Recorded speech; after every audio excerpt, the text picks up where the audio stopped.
मित्रांनो नमस्कार. Spirit of Baramati या युट्यूब चॅनल मध्ये आपलं स्वागत आहे.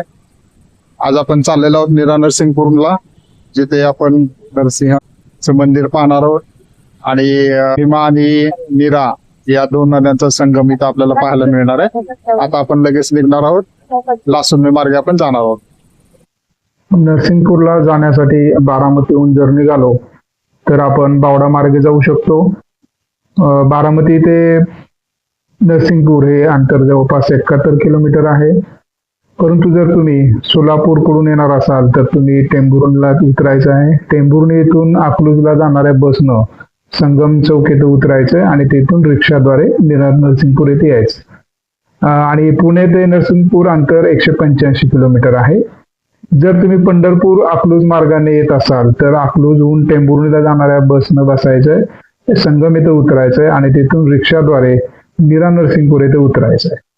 त्याचबरोबर रेल्वेनं पण आपण येऊ शकता. तर तुम्हाला त्यासाठी पुण्यावरून जर तुम्ही निघाला तर सोलापूरला जाणाऱ्या रेल्वेनं कुर्डुवाडी जंक्शन इथे उतरायचंय. कुर्डुवाडी ते टेंभुर्णी बसनं प्रवास करायचा आहे. टेंभुर्णीतून पुन्हा अकलूजला जाणाऱ्या बसनं संगम चौक येथे उतरायचंय आणि रिक्षाद्वारे नीरा नरसिंगपूर येथे यायचंय. आणि मग नरसिंगपूरला भेट देण्याची योग्य वेळ कधी आहे तर नीरा नरसिंगपूर येथे वर्षभरामध्ये कधी आपण येऊ शकता.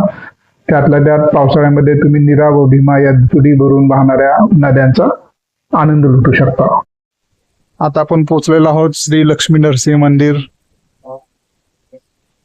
जवळपास बारामतीवरून 71 किलोमीटर अंतरावरती इथं आपण आलेलो आहोत. ते समोर तुम्ही पाहू शकता, इथून प्रवेशद्वार आहे. इथून आपण वरती जाणार आहोत आणि इथेच बाजूला तुम्हाला हे नीरा नदीचं पात्र दिसेल आणि ह्याच्याच दुसऱ्या बाजूला भीमा नदी येते आणि त्यांचा संगम इथे होतो. आता आपण मंदिरात जाणार आहोत. नीरा नरसिंगपूर हे स्थान पुणे जिल्ह्याचे शेवटचे टोक आहे.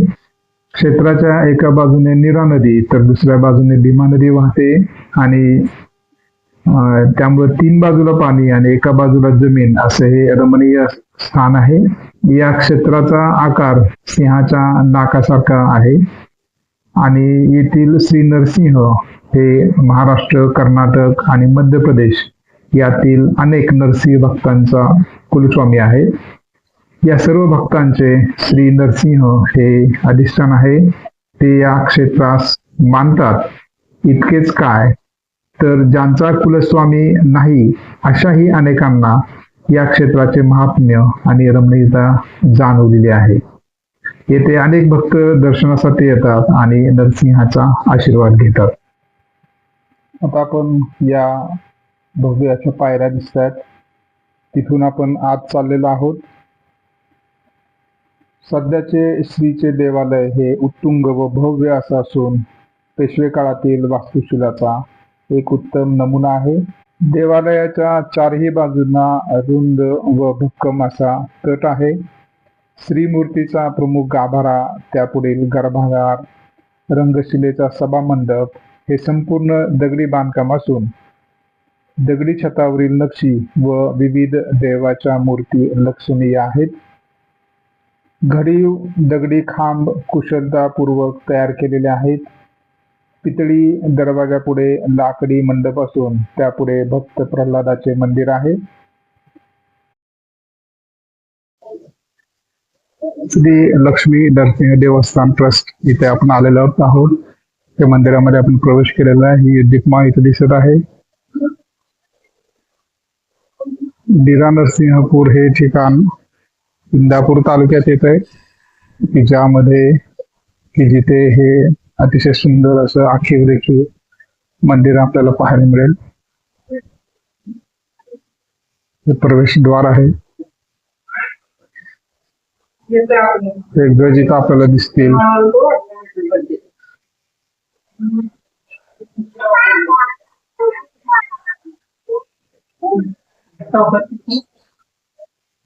तुळशी वृंदावन इथं आपण पाहू शकता.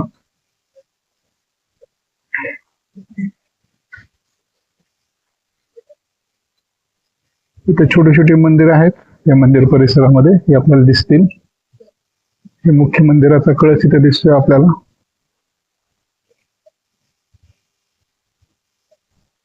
आता आपण उत्तर दरवाजातून बाहेर जातोय, जिथून आपल्याला भीमेचं पात्र दिसेल, भीमा नदीचं.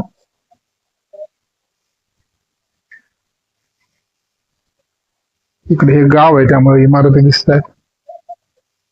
इथे दिसत नाही, इथे पुढे तुम्हाला दिसू शकते बघा, पूल आणि पात्र दिसेल. इथे एक महादेवाचं मंदिर इथे आपल्याला दिसतंय. आपण जवळ जाऊन पाहूया जरा.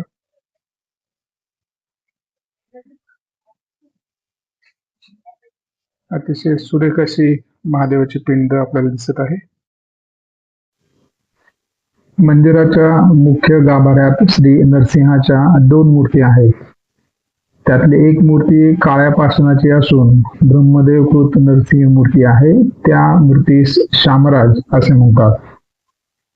त्याचबरोबर देवालयाच्या आतील बाजूला अनेक छोटी छोटी मंदिरं आहेत. त्यामध्ये शेषघर आहे, स्तंभ नरसिंह आहे, लक्ष्मी मंदिर आहे, भक्त प्रल्हाद मंदिर आहे, श्री दत्तात्रयाचं मंदिर आहे, भीमाशंकराचं मंदिर आहे, विठ्ठल रुक्मिणीचं मंदिर आहे, राघवेंद्र स्वामींचं वृंदावन की जे अगोदर आपण पाहिलं ते आहे. त्याचबरोबर शाळीग्राम आहे, तिथे शाकंभरी मंदिराजवळ शाळीग्रामाच्या आकाराचा एक मोठा पाषाण आहे. तरटी नरसिंहचं पण एक मंदिर आहे. आणि तरटी वृक्षाच्या खाली श्रीच्या 4 पादुका असून मंदिराच्या शेजारच्या दुसऱ्या तरटी वृक्षास पार बांधलेला आहे. त्यानंतर शाकंभरी 18 भुजांनी युक्त अशी देवीची मूर्ती या मंदिरात आहे. काशी विश्वेश्वराचं पण मंदिर इथं आहे. त्याचबरोबर काळा दत्त की जो काशी विश्वेश्वराच्या उजव्या बाजूला एका देवळात पाषाणाची दत्ताची मूर्ती आहे, त्याला काळा दत्त असं म्हटलेलं आहे. त्याचबरोबर मुहूर्त गणपती पण आहे. एका स्तंभावरील कमानीत गजाननाची मूर्ती आहे, जी आपण पुढे पाहणार आहोत. आणि त्याचबरोबर मुख्य देवालय बांधण्या अगोदर ही मूर्ती स्थापन केलेली आहे, म्हणून त्याला मुहूर्त गणपती असं म्हटलं जातं. त्याचबरोबर काळ भैरवाचं देखील मंदिर आहे. पूर्व दरवाजाकडे भैरवनाथाचं मंदिर उरीत आहे. आणि हे स्थान सोनारी येथील भैरवनाथाच्या 2 मूर्ती आहेत. आणि शेवटचं मंदिर म्हणजे रामेश्वराचं, की ज्याच्यामध्ये लक्ष्मी मंदिराजवळच एक रामेश्वराचं देऊळ आहे. तर इथं आपल्याला सुंदर असं निरेचं पात्र इथं आपण पाहू शकतोय. आणि हीच निरा पुढं याच ठिकाणी भीमेला मिळते आणि त्याच्या पुढं ती भीमा नदी म्हणून पुढं वाहत जाते. पुन्हा इथं आपण आता मंदिरामध्ये आलेलो आहोत. मंदिराचं सध्या बांधकाम चालू आहे, त्यामुळं ही सगळी अशी दृश्य तुम्हाला दिसत आहेत.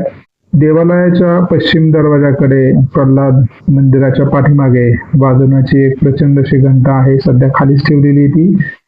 ती श्री लक्ष्मी नरसिंह सन्नादिनी म्हणून ओळखली जाते. प्रत्यक्षात ही घंटा वसई येथील पोर्तुगीज चर्चमधील आहे. आणि इसवी सन 1739 साली पुण्याचे पेशवे चिमाजी अप्पांनी वसई जिंकल्यावरती त्या लुटून पुण्यात आणल्या गेल्या ह्या सगळ्या घंटा. आणि त्यातली एक घंटा श्रीमंत पेशवे यांनी या देवस्थानाला पाठवून दिलेली आहे. तर एक सदाशिव मानकेश्वर यांच्या प्रेरणानं ही घंटा इथं आणलेली आहे.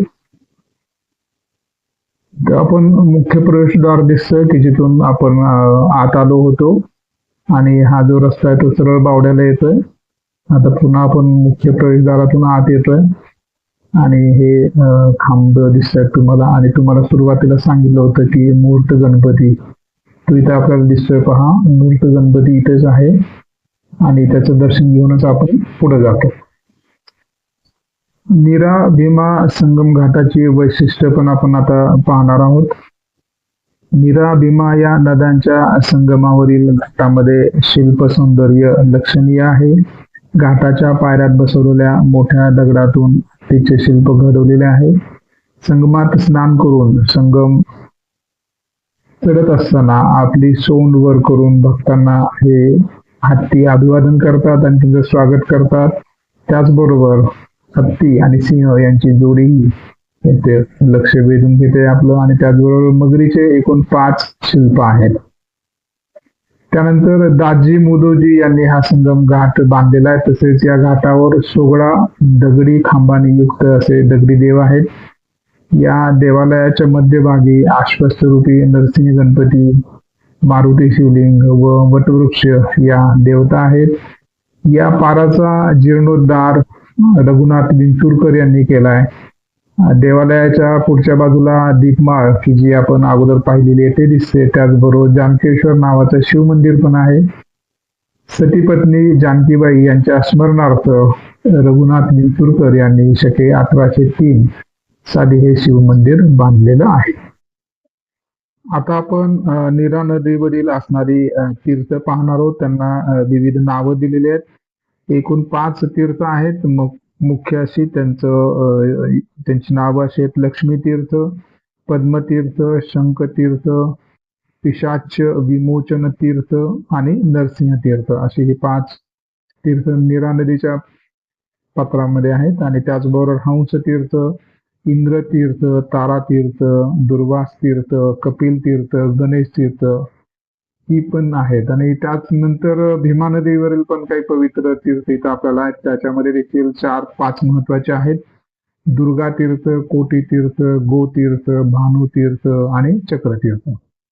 आणि त्याचबरोबर ह्या संगमाच्या जवळ असणारे नदतीर्थ, पाशतीर्थ, लांगर तीर्थ आणि मौसर तीर्थ अशी तीर्थ ह्या संगमाच्या जवळ आहेत. या तीर्थक्षेत्राला नक्की भेट द्या आणि आमची व्हिडिओ कशी वाटली हे कळवा.